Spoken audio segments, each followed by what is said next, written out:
السلام علیکم جی، آج 19 April 2026 Pakistan Tehreek Insaf P T I کے اسلام آباد جلسے کے حوالے سے صورتحال کافی اہم اور کچھ حد تک غیر یقینی رہی ہے۔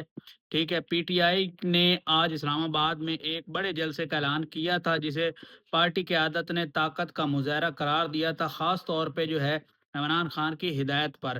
ابتدائی اطلاعات جو ہیں اس کے مطابق یہ جلسہ حکومت اور اسٹیبلشمنٹ پر دباؤ بڑھانے اور جو ہے سیاسی طاقت دکھانے کے لیے رکھا گیا تھا۔ تاہم موجودہ جو سیکورٹی صورتحال ہے، خاص طور پہ اسلام آباد میں بین الاقوامی جو مذاکرات کی وجہ سے ہائی الرٹ کے باعث جلسے پر سخت پابندیاں لگائی گئی ہیں۔ انتظامیہ کی جانب سے جلسے کے لیے مکمل این او سیز نہ ملنے کی رپورٹس بھی سامنے آئی ہیں، جس کی وجہ سے مقام اور وقت میں غیر یقینی پیدا ہوئی ہے۔ کچھ رپورٹس کے مطابق جو ہے کشیدہ جو ہے سیاسی ماحول کے باعث جلسہ مؤخر یعنی جو ہے پوسٹ پون کرنے کا فیصلہ بھی زیر غور آیا ہے، جزوی طور پر کیا گیا ہے۔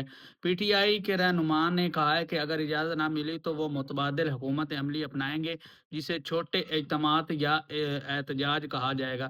اس کے بعد جو ہے جلسے کے لیے سیکورٹی سخت ہونے کی وجہ سے اسلام آباد میں کئی علاقوں میں رکاوٹیں، ناکے اور چیکنگ بڑھا دی گئی ہے، جس سے جو ہے کارکنوں کی آمد متاثر ہو رہی ہے۔ اس کے علاوہ جو ہے اطلاعات یہ بھی ہیں کہ کارکنوں کو جو ہے مختلف مقامات پر روکنے یا منتشر کرنے کی کوششیں بھی کی گئی ہیں، تاہم بڑا مجمع اکٹھا نہ ہو سکے۔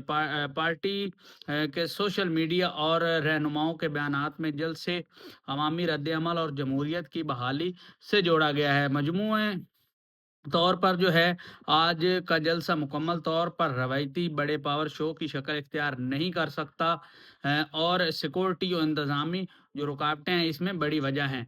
جو مختصر خلاصہ ہے وہ یہ ہے کہ آج کا پی ٹی آئی کا جو جلسہ ہے ایک اہم سیاسی ایونٹ ہونا تھا، لیکن اسلام آباد کی غیر معمولی سیکورٹی صورتحال، اجازت کے مسائل اور حکومتی پابندیوں کی وجہ سے یہ تاحال محدود ہو رہا ہے یا مؤخر ہونے کے اطلاعات سامنے آئی ہیں۔